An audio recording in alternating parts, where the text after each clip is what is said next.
प्रधानमंत्री नरेंद्र मोदी की आजमगढ़ एक जनसभा होने जा रही है और आजमगढ़ में जो एयरपोर्ट है कहा जा रहा है कि उसका उद्घाटन करने के लिए वो आ रहे हैं। जिस जनसभा स्थल पे बड़े पैमाने पर गेहूं और सरसों के खेत थे उसको जनसभा स्थल के रूप में तब्दील कर दिया गया है और वहाँ पर जो किसान हैं उन्होंने जब इस पर बात किया, सवाल किया, सोशल मीडिया पे बहुत सारी खबरें, फोटो हैं, तो कहा गया कि नहीं, इसी जगह पे जनसभा होगी। किसानों ने कहा कि 10 दिन 15 दिन बात कर लीजिए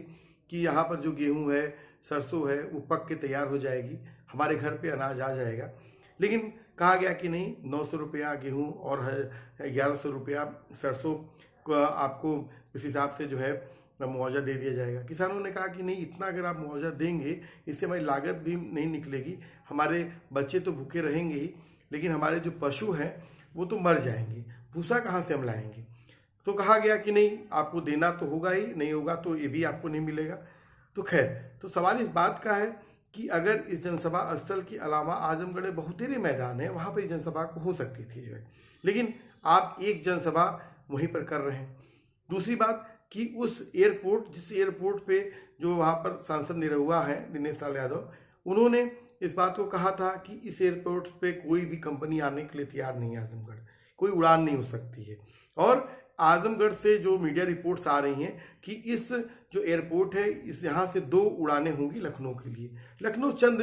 किलोमीटर की दूरी पर है, जो अगर रेलवे के हिसाब से देखा जाएगा तो 200-300 रुपये में आप पहुँच सकते हैं, 400-500 रुपये में आप जो है एक्सप्रेस वे या अन्य जो NH है वहाँ से पहुँच सकते हैं। तो कोई आजमगढ़ का आदमी लखनऊ तो नहीं आने वाला इससे। तो मतलब कि आप कहीं न कहीं जो एयरपोर्ट का आपने विकास का मॉडल बनाया है, उस विकास के मॉडल को आप जस्टिफाई करने के लिए आप इस एयरपोर्ट का उद्घाटन कर रहे हैं।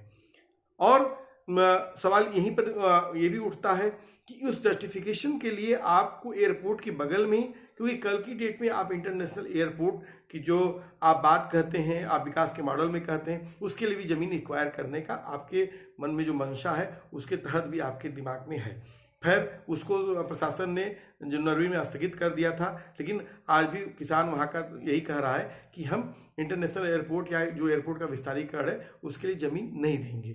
लेकिन यहाँ पर यही मेरा कहना है कि आप किसानों की ज़मीन,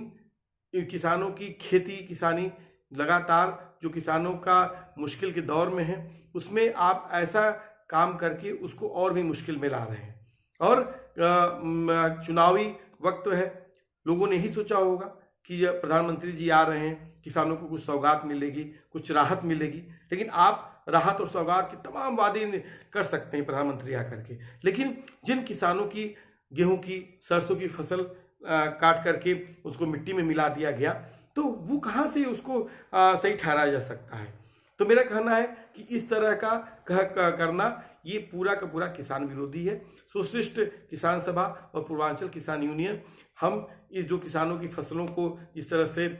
तबाह किया गया, बर्बाद किया गया, हम इस पर विरोध करते हैं। और हम ये कहेंगे कि किसान जो उसका जो गवर्नमेंट कर रही है 800 या 1100 रुपया ये मुआवजा देने की बात, ये कहीं से भी सही नहीं है। एक तो किसानों का लागत का सवाल है, दूसरा कि इससे जो प्रोडक्शन होता है वो उसका नुकसान हुआ, तीसरा कि जो आप मुआवजा देने की बात कर रहे हैं सरकार, ये भी कि हमारे ही टैक्स के पैसे को आप देने की बात कर रहे हैं। तो अगर ये जो नीति है, ये नीति किसान विरोधी, मजदूर विरोधी, देश विरोधी नीति है, ये कि आप जो है फसलों को इस तरह से तबाह कर देंगे। तो हम यही चाहेंगे कि किसानों के साथ इस तरह का जो अपमान किया जा रहा है इसको बंद किया जाए और किसानों का सम्मान किया जाए।